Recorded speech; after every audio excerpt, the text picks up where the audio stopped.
DJ Grick, founding pastor of CityWell Church. I'm Terrace. Nice to meet you. Morning. And jump right here. I'm sorry, I forgot the cue. Hi, I'm DJ Grick, founding pastor of CityWell Church. And I'm Stef. I'm Eva. I'm Terrace. Who are you? I'm Isaiah. This is our little sister Lydia. And we wanted to introduce our family to you today to help you understand that looking to the next generation is something that is really important to us. And I think they're going to sneak away now. But today we're talking about kids. So while they're sneaking away, I want you to just, if you have kids, we'd love to know. Let us know how many kids you have, how old they are, maybe what their church experience has been like. Steph and I spent over a decade serving teenagers while also helping out in different seasons within children's areas. And to be honest, I think children's ministry is one of the most important things a church can do. See, it's during childhood that a lot of people set patterns and beliefs that are going to follow them for the rest of their lives. So we're already thinking and planning to create a children's ministry at CityWell that sets kids up for success.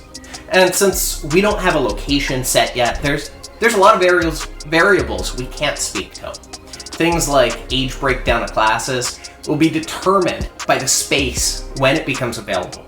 But there are 4 things that I'll call the non-negotiables for us at children's ministry. These are the things we will definitely hit.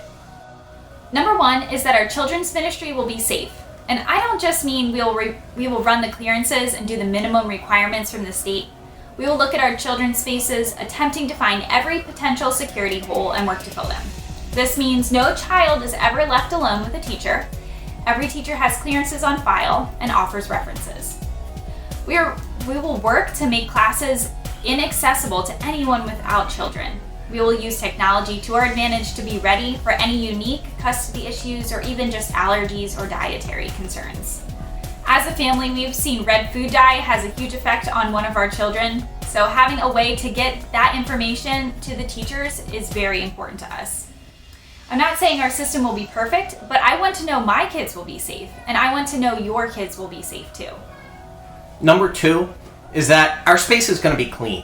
And that means if we need to come in early and mop and scrub and set up a rented space, that's what's going to happen. Now, this is a topic that's on everyone's minds right now, but it's something that we were thinking through and was on our radar long before COVID-19 ever hit. Number 3 is that we will make our children's ministry fun. As a homeschool mom, I know my kids learn the best when they enjoy what they are doing. If kids aren't enjoying coming to church, then we are doing something wrong. Jesus was a kid magnet. They wanted to be around him. Church gatherings should be a place where kids want to go.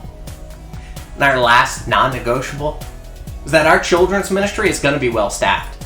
The last thing we want is for a person to show up their first week and get to the class to a frazzled teacher alone with 25 4 and 5-year-olds.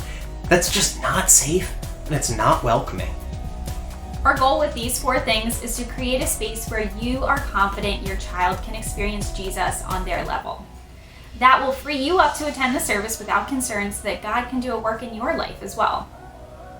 Now, maybe you've listened or watched this far and you're thinking, well, what age will that go until?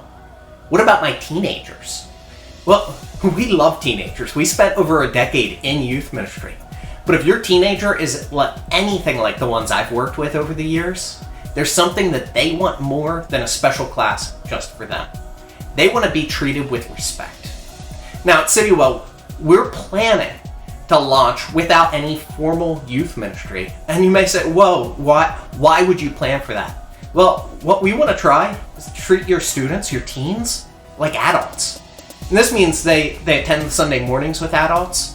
And that means they're given every opportunity to serve and grow, just like the adults have. Now, because of the free market life group model that we're going to use, students will have the opportunity to still gather with people their own age and learn and grow in their faith in that way.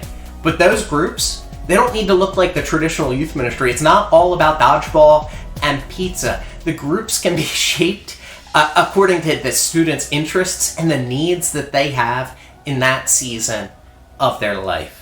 I hope you hear today that we are passionate about creating a church that looks to the next generation with excitement. We can't wait to see what God will do through the lives of children being raised part of CityWell. Now, as we wrap up tonight, I want to let you know about something else exciting that's coming up. This upcoming Tuesday, May 5th, yep, Cinco de Mayo, yes.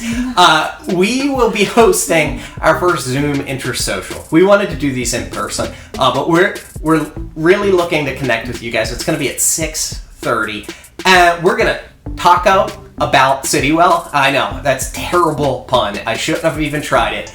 But actually, on the subject of puns, if you have any Cinco de Mayo puns or taco jokes or anything like that, can you just put them in the comments right now? I love dad jokes. I wonder why. But back to intersocials.